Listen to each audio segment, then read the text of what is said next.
Dievišķa mīlestība. Dievišķa mīlestība ir apzīmējums, kuru lietosim grāmatā Valdzinošā sievišķība, lai attēlotu augstāko maigas mīlestības veidu, ko vīrietis izjūt pret sievieti vai sievieti izjūt pret vīrieti. Tā paceļ mīlestību no viduvēja līmeņa un novieto to dievišķā pakāpē, kā ziedi salīdzinot ar nezālēm, kā mīlestis salīdzinot ar drupačām. Vai tavs vīrs izjūt šāda veida mīlestību, kad viņš saka, ka tevi mīl, kad atceras tavu dzimšanas dienu, kad aizved tevi pusdienās vai kad ir devīgs un laipns? Nevienmēr.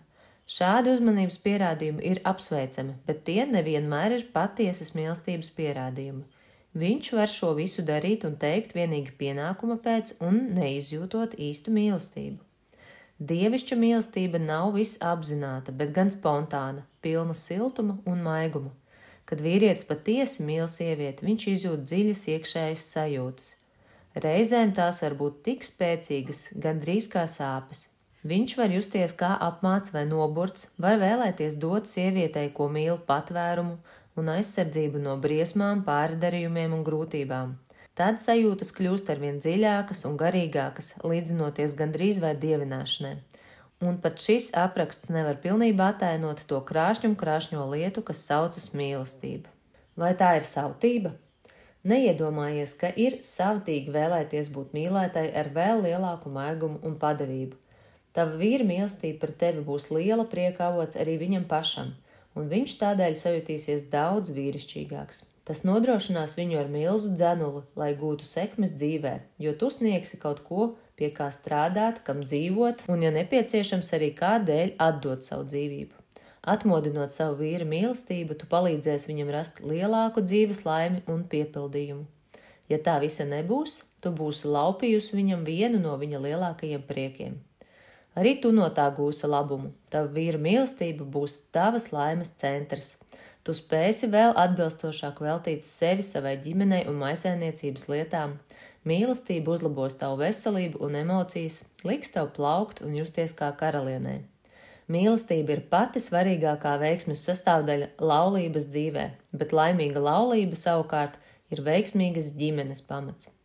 Sievietei un vīrietim nav cita ceļa, lai viņi izveidotu patiesi veiksmīgu mājas sadzīvi, ja tai pamatā nav laimīgas laulības dzīve, kura balstītos patiesā un nepārējošā mīlestībā vienam pret otru. Tad mīlestība kļūst ne tikai par visu vēlmi piepildījumu, bet arī par atbildību.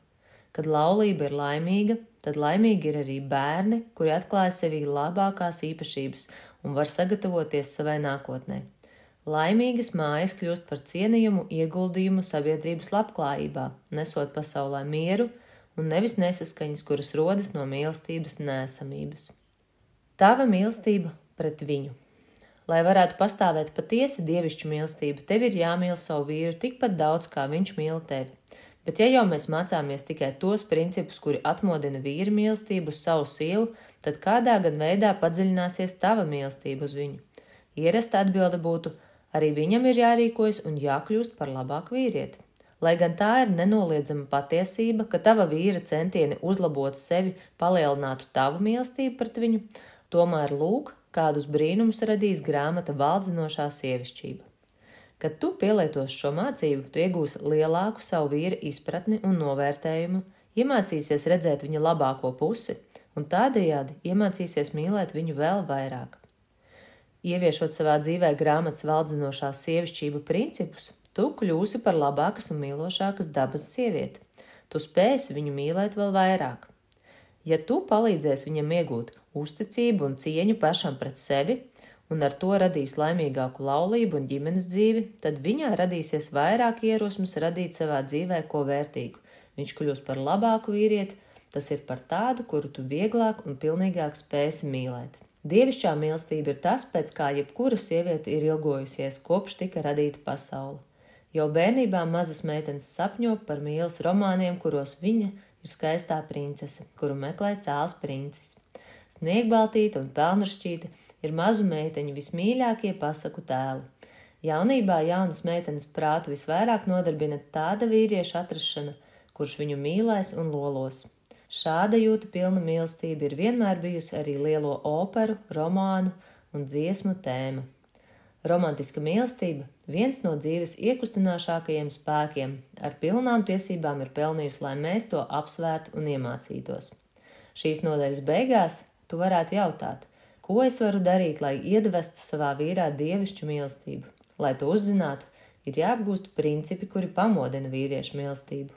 Mums ir jāizpēta ideāla sieviete no vīrieša skatu punkta. Tāda, kura pamodinātu pielūgsmes, dievināšanas un mīlestības jūtas.